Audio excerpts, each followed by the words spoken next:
तमिलनाडु का एक छोटा सा गांव जहां सेल्वी अपने पति संतोष और 2 बच्चों के साथ रह रही है। सेल्वी का जीवन अपने परिवार के बीच हंसी खुशी बीत रहा था, लेकिन जल्द ही इस खुशी को किसी की नजर लगने वाली थी। एक दिन संतोष जॉगिंग पर निकला होता है। रास्ते में उसे गांव का लड़का भी मिला जो कैमरे से गांव की खूबसूरती रिकॉर्ड कर रहा था। कुछ दूर जाने पर उसे जमीन पर रहस्यमयी धुआं दिखाई दिया। फिर उसमें से निकले हाथों ने उसे पकड़कर अंदर खींच लिया। ये और कोई नहीं बल्कि वही दुष्ट शक्ति बाघ थी जिसने संतोष को मारकर उसका रूप ले लिया था। फिर वो घर जा पहुंचा क्योंकि उसे सेल्वी के लड़की शक्ति को मारना था। घर के पालतू कुत्ते ने उसे पहचान लिया और बदले में अपनी जान गंवानी पड़ी। फिर वो सेल्वी के पास जाकर बच्चों के बारे में पूछता है। सेल्वी पहले तो उसे अपना पति मान रही थी, लेकिन जब उसने आईने में उसका असली रूप देखा और बाहर कुत्ते को मरा हुआ देखा तो वो सहम गई। उसने उससे झूठ कहा कि बच्चे बाहर कुएं के पास खेल रहे हैं, तो बाघ बाहर जाकर शक्ति को आवाज लगाता है। मासूम बच्चे उसे बता देते हैं कि हम ऊपर खेल रहे हैं। वो शक्ति को मारने ऊपर आने लगता है और इधर सेल्वी बच्चों को पकड़कर पूजा गृह में ले जाती है। क्या सेल्वी खुद को और बच्चों को बचा पाएगी? अपने पति के रूप में आई दुष्ट शक्ति से अपने बच्चों को बचाती सेल्वी का पैर खिलौने वाली बस से टकरा गया। वो बजने लगा और उसकी आवाज बाघ ने सुन ली। सेल्वी ने उसे सामने धक्का देकर छोड़ दिया और दूसरी तरफ कमरे में जाकर छुप गई। उसने बच्चों को बताया कि हम पापा के साथ लुक्का छुपी खेल रहे हैं। इतने में बाघ वहाँ आ गया। उसने खिलौने को देखा और बस उसके इशारे पे उसी ओर चलने लगी। सेल्वी ने उसे अपनी तरफ आते देखा तो लड़की के पैर से पायल निकाली, फिर उसे खिड़की से नीचे फेंक दिया। बाघ उसकी आवाज से उसी ओर चल दिया। इतने में दूसरे कमरे में सेल्वी का फोन बजने लगा। वो उसे बंद करती उससे पहले ही बाघ वहाँ आ गया। उसने जो लट्ठा खींच कर मारा वो भी हेडशॉट। सेल्वी का सिर घूम गया, मगर उसने जल्दी से दरवाजा बंद कर लिया। उसने बच्चों को फिर झूठ बोला कि पापा को प्रैंक करने नकली खून लगाया है। उसने घर से बाहर भागने में ही भलाई समझी, लेकिन वे लोग दूसरी मंजिल पर थे। उतरने का सिर्फ एक ही तरीका था, यानी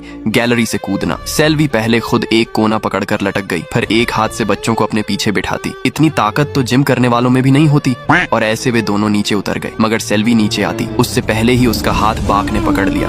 वो कहने लगा, इन हाथों में बहुत जान है, ये हाथ मुझे दे दे। सेल्वी ने कहा नहीं और गुस्से में उसने सेल्वी की उंगलियां तोड़नी शुरू कर दी। दर्द से छटपटा रही सेल्वी ने विपरीत परिस्थिति में भी सूझबूझ दिखाई और साइड में टंगे गमले को उसके सर पे दे मारा और नीचे गिर पड़ी। वो सीधे बच्चों के पास गई और उन्हें गाड़ी में बैठने को कहा, मगर गाड़ी चलती कैसे जब चाबी ही नहीं थी। बच्चों को वहीं रहने का कहकर वो फिर से घर की ओर चल पड़ी और सामने खड़ा मिला बाघ। सेल्वी ने सरिया उठा लिया, मगर मारती कैसे? वो पति के रूप में जो था, नमन है ऐसी पतिव्रता स्त्री को। बाघ उसे लात गुस्से मार रहा था। नादान बच्चे अचरज भरी नजरों से देख रहे थे। कपड़ों के पीछे से सेल्वी बच्चों को कहती, प्रैंक चल रहा है, हैं। उसने सेल्वी को लात मार के नीचे फेंक दिया, फिर पैर पकड़कर घसीटने लगा तो सेल्वी ने पानी का पाइप उठाकर बच्चों को कहा कि देखो पानी दे रही हूँ, हैं। सच्चाई से अनजान बच्चे ये सब देखकर खुश हो रहे थे। अंत में बाघ ने उसके गले में कुएं की रस्सी डाली और धक्का दे दिया। सेल्वी को अत्यंत दुखदायी मृत्यु मिली। उसे मारने के बाद बाघ ने उसी का रूप ले लिया। पंडित जी अपनी बेटी के साथ नाव से मंदिर जा रहे थे। रास्ते में वे उसे बाघ नाम की दुष्ट शक्ति के बारे में बताते हैं, जो वहाँ से गुजरने वालों को मारकर उनका रूप ले लेती है। लड़की पानी में हाथ डाले चल रही थी तो एक पत्थर से हाथ कटने के कारण उसका खून निकलने लगा। नदी में एक जगह पे पंडित जी का चप्पू फंस गया। यहीं पर वो दुष्ट शक्ति कैद थी, जो कि चप्पू लगने से अब आजाद हो चुकी है। उसने तुरंत लड़की के खून में मिलकर उसका रूप ले लिया। वो अक्खी मछली खाने लगी। पहले तो पंडित को कुछ समझ नहीं आया, फिर जब उसने नदी में पड़ा अपनी बेटी का शव देखा तो उसे पता चल गया। बाघ उस पे हमला करती तभी उन्होंने उस पर पानी छिड़क दिया, फिर तंत्र मंत्र द्वारा अपने लोटे में उसकी आत्मा को कैद कर लिया। पंडित अपनी बेटी के बिना वापस घर कैसे जाता, इसलिए वो बाघ को ही बेटी बनाकर अपने घर ले गया। फिर एक दिन जब वो मंदिर जा रही थी तब शिखर की परछाई पर पैर रखने से